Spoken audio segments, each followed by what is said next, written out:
From downtown Scranton, this is Northeast Current. WQPX invites you to join us as we explore public affairs, current events, and arts and culture in northeastern and central Pennsylvania. Now let's meet today's guests on Northeast Current. Hi, I'm Mike Taluto. We're here at the Hexagon Project at the AFA Gallery in Scranton. We have Beth Birkhuser, the chairman of the event and the founder of the Hexagon Project. Hi, I'm really glad that you're here and you're actually at the gallery, and there's so many things that we could share. We could spend an hour or two, but you'll have to tell me when to stop. But I'm Beth Birkhuser, and yes, the Hexagon Project is really called the Interdependence Hexagon Project, and it's been in existence now. This is our 9th year. It's an international project, and it asks students to create inside of a downloadable hexagonal template about how we are all connected. Interdependence worldwide is really has to become a reality. We are not individuals. It's wonderful to have our independence, but as we grow with similar problems, changes of temperature, environmental issues, migration issues, issues that deal with women and children's rights, we have all similar problems, and we need to come together to create solutions. And one of the interesting things about this year's project was we had a theme solution, so I could even pick a few of those out for you as we go along the gallery. Okay, let me ask you. I see there's some hexagons from Florida. Some I saw online today that somebody from Greece in Greek wrote about the Hexagon Project. Can you explain what countries and what states they have come from? Well, as an art educator, art educators are connected worldwide through the International Society for Education through Art. And I was able to travel. I have traveled to other parts of the country to conferences, and last year I traveled to Australia. I met some people who carried the word about the Hexagon Project to their own countries. So we have Japan represented, we have Greece represented, we have Egypt. So other places are starting to come on board with this because educators feel that it is a valuable issue. Social justice issues aren't always easy to broach with students, but if you look at some of these examples, you can see that students are thinking, and that's part of it. Art is about thinking, it's about feeling, and then it's about taking an action. And I believe that just the fact that they picked a theme and they thought about it, and then they took the trouble to create something that talks about what they believe in. Strength lies in differences, not in similarities. That's an interesting thought, as the student found. So this is why we're here, and what we're all about is to get these responses from the students. And then I can show you as we walk along. I mean, these are from a teacher in I think North Carolina, yes, who actually was a former student of mine at Keystone College, an art education student, where I teach art education. And she had her students respond with Let me ask you a question, Beth, now. Hexagon. Well, we see all these hexagons on the wall here. Do you have a favorite one? Oh my God. I mean, it's hard to say, do you have a favorite hexagon? Well, I'm very impressed. I'm very impressed with this grouping of hexagons. This is a teacher who teaches in middle school, believe it or not. These students are like 13 years old. And they have created about a variety of issues. Here is a quote from Dr. Seuss about the forests. And this person did win a recognition for a solution because she's suggesting about the dangers of deforestation and the fact that we need to respect the trees. So that's something that she did. Here's another example, I think a wonderful one, of a solution where the theme is, let's use positive words, not negative words. So all the negative words that we hear, a lot of things on Facebook that kids deliver to each other, and then these are the things that we should be focusing on. So that's positive. This is an amazing, powerful piece, I think, all together. It's a collaborative.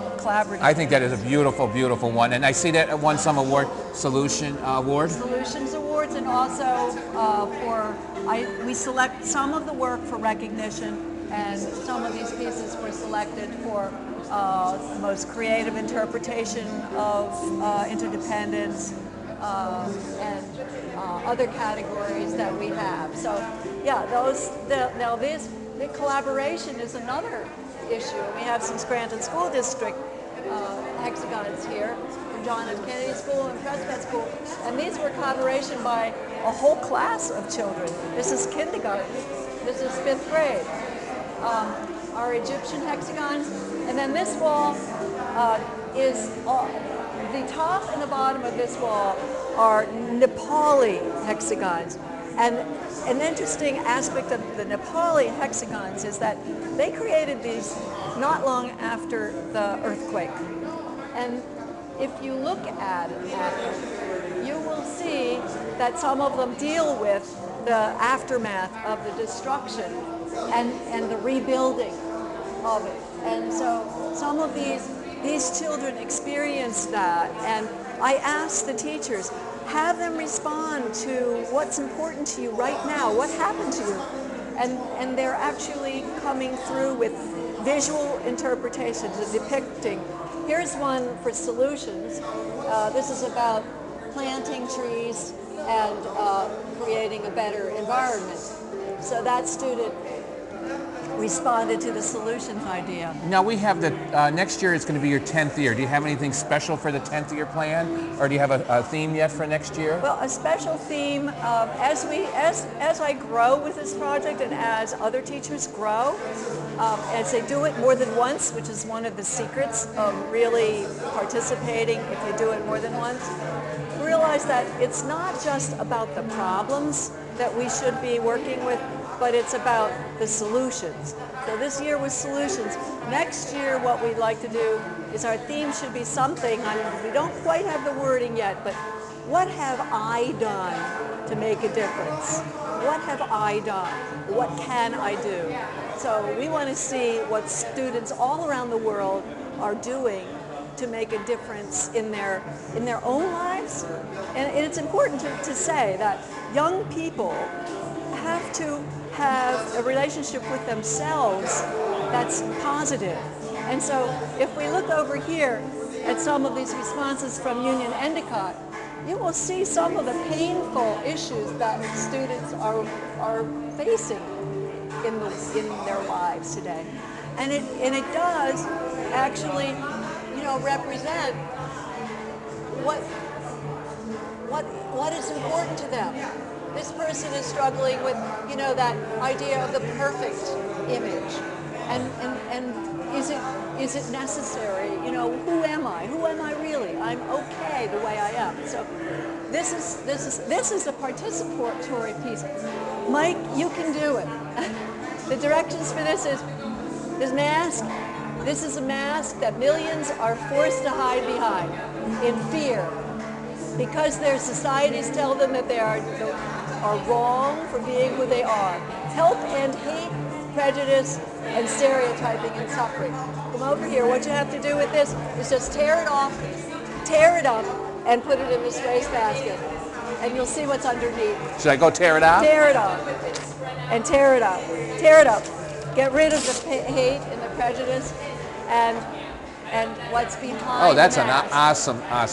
So Now, that's one of our first participatory. I'm looking around here and I see this big wall of hexagons. What does that represent? Yeah, that one you'd see it better down the other end, but this is hexagons that were made by 500 children at North Pocono Intermediate School, 4th and 5th graders.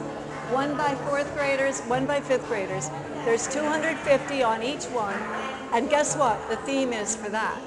What is the theme for that? What does peace look like in my school? And that's an interdependent, the principal, Ian Farr, actually has been weaving a theme like that throughout the school year. And then we came in just at the right moment with a visiting artist, Mashmi D, who is getting her PhD in art education, focusing on peace. And she conducted that, and we used hexagons to make this mandala. It's a peace mandala, and it will be installed in their school, in their Excellent. library. Now, we see this show. Can you give us some details about when the show and people could come and see it? All right, the show is at the Artist of Art Gallery, 514 Lackawanna Avenue, downtown in Scranton. The gallery is open on Wednesday through Saturday from noon to 5. We are going to have a student recognition event, and that starts. That will happen on Sunday, the 13th of September, and we'll have refreshments here. And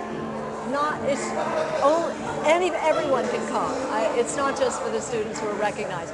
It's hard to get students here tonight because it's the first day of football season, and they like to go to their games. And it's a beautiful night out tonight. Back on Sunday the 13th. So anytime, it will be up until October 6th, and we'll have a second opening on First Friday on October 2nd. Good. So if anybody doesn't make it tonight or during the weeks, they can come back on the 2nd. The top and bottom of this are the Australian connections. One that I didn't know I made at the top with Seymour College. That's actually a high school, and it's in Adelaide, Australia. And these students, 80 students, made all of these hexagons that deal with many, many different themes of women's rights, of fair trade, of the importance of health. And they all have they've been united with a very Australian kind of Aboriginal patterning.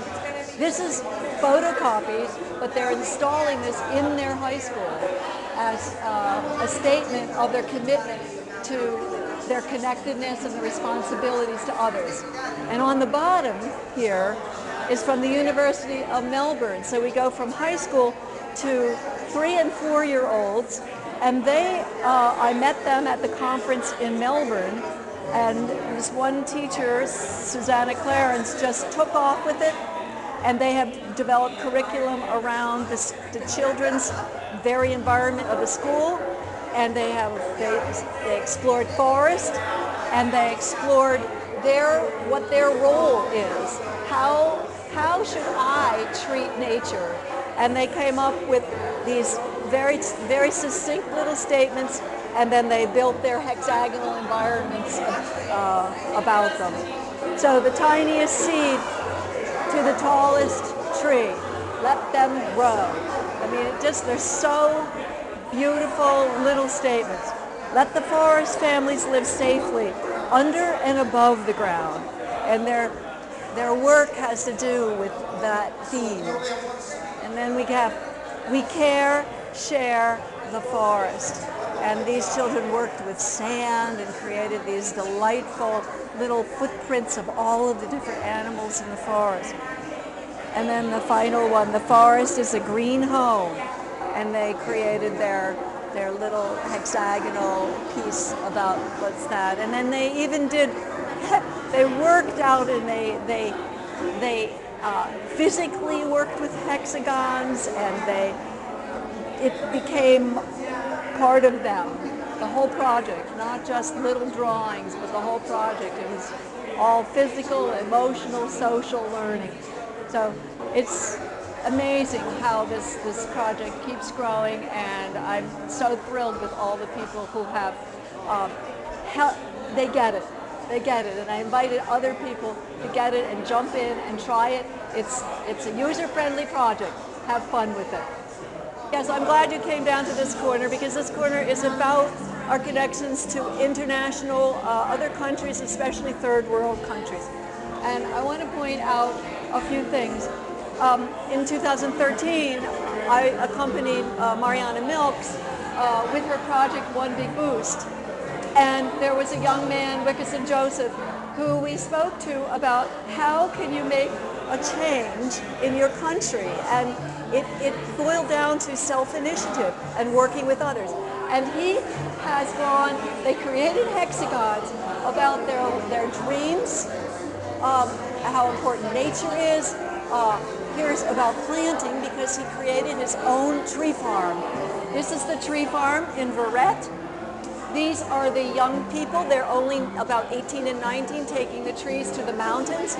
They're planting trees. They're creating a green Haiti. They're changing, and plus they're really giving good example about the fact that if you get on your own 2 feet, you can do things and you can make a difference in your own country. That is an amazing project, and that happens from personal connections. Over here, local Riverside Junior High School students, Lisa Temple's art teacher, she got them involved in Tracy's Hope. They take care of abandoned animals, and they make donation canisters, and they're out in the community raising money for Tracy's Hope. Excellent. So these are things, and back here is an artist who participated in the project in 2008 and 2009 as a high school student. He's now an artist in Cameroon, Africa. A young woman went over there to do service from the University of Scranton. She met him, she encouraged him to do his own artwork and to get involved in this project. And he's having his first show in the United States right now.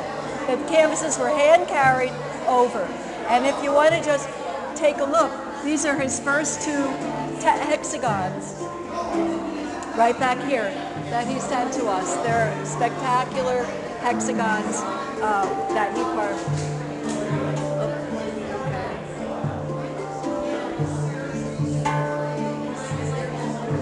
We're here tonight at the show at the Alpha Gallery. Could you tell us how you can participate in the 10th Hexagon project for next year? Give us some details on how they can participate in it. All right. Well, we have a website. It's very simple, www.hexagonproject.org. So you can go on there. We don't have our 2016 pieces up yet, but it's going to be on the same format. And then you can also check our Facebook. We have Interdependence Hexagon Project Facebook page.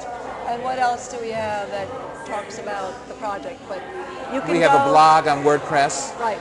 And then from our website is teacher friendly. Teachers can download some PowerPoints. They can download some lesson plans.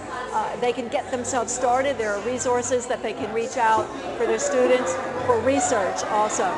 So we do have a lot of supportive materials, and we're collecting more all the time. So definitely visit the website, and we'll have the Hexagon project up or linked to Flickr very shortly, so you can go on and see this project online. Thank you, Beth, and wish you luck on the next year's show. Oh, thank you, and thank you for all of your help, Mike. I couldn't do this without you and so many other of our team members. Okay. We have a wonderful team. Thank you.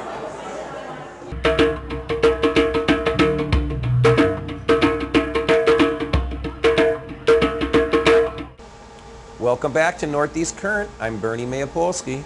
You know, as the kids return to the classroom for the new school year, many may be lacking a critical tool for their success, breakfast. Actually, 1 in 5 children in America live in a home where food is not always available. But there are ways you can help solve this problem, and it's as easy as going out to eat. Joining us now with more details are Food Network celebrity chef Melissa D. Arabian and Clay Dunn from the nonprofit organization No Kid Hungry. Welcome to Northeast Current. Melissa, we understand you're part of an effort to help kids struggling with hunger. What's No Kid Hungry all about, and why did you get involved? Yeah, absolutely. You know, 1 in 5 children in this country are struggling with hunger. And that's a big number. So No Kid Hungry is ending childhood hunger in this country via programs with long-term solutions like breakfast in the classroom, meals after school, summertime meals. And so September is dying out for No Kid Hungry month. And so there are thousands of restaurants and chefs, and they all come together in the food industry to support No Kid Hungry. And you can participate just by doing something fun like going out to eat. So Clay, can you explain to our viewers how going out to eat will help this cause? Sure.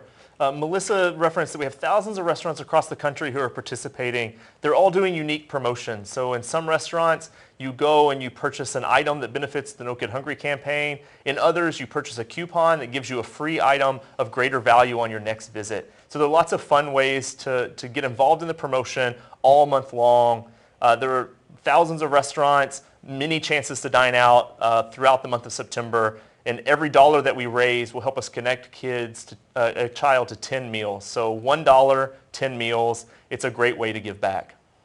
Could you also talk to us about your work with the No Kid Hungry organization?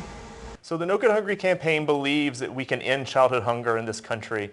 We're a country with so many resources, so much food. There's no reason that any child should grow up hungry. And so we're addressing this problem by helping schools and school districts roll out more inclusive breakfast programs so that all the kids who are needing a healthy breakfast are getting it as the school day begins, to provide snacks and suppers when school lets out for the day. And then when school is out for the summer, making sure that kids still have access to summer meals so that they're not going without. We know that a child who's getting the food that they need, they have better school attendance, they're healthier, they do better on standardized math tests. And it's just really an imperative as a country for the next generation that we solve this problem and that we end childhood hunger in America. And Melissa, you're a mother of 4. Why is it so important for kids to start the day with a healthy breakfast? Yeah, absolutely. I have 4 daughters that are in that critical elementary school age, and I want them to have a bright future, and I want them to do their homework, and I want them to pay attention in school, and to ask questions and to be involved and to really open up their world of possibilities for their future. But none of that matters if they don't fuel up before they go into school to hear and receive that education. And so it's important for them to eat a healthy meal, a healthy breakfast when they go off to school. And a lot of kids don't have that opportunity. When I was in elementary school, I was on the school lunch program, and I'm so grateful for that because I can tell you this, I've sat in that chair in the classroom with an empty stomach, and I've sat in that same chair in the classroom with a full stomach. And I choose not being hungry. I focused better. I could hear what the teachers were telling me. And and as Clay mentioned, the statistics, the research is really compelling. Children who eat a healthy breakfast do better than children who don't. Their futures are just brighter. It's quite simply a small investment now into our children's future, and $1 connects a child with 10 meals. That's a pretty compelling number, and Dine Out for No Kid Hungry is a fun and easy way really to make the difference. And finally, I'll tell you that members of our community have very big hearts and they're going to want to help. So where can we get more information? So here locally in northeastern Pennsylvania, Denny's and Bar Louie are participating along with other great restaurants. You can find all the restaurants participating in the area by visiting nokidhungry.org and clicking on the map. Well, thank you. I want to thank our guests, Melissa and Clay, and tell our viewers to make sure you check out those restaurants so we can help some healthy kids. And again, join us next week on Northeast Current.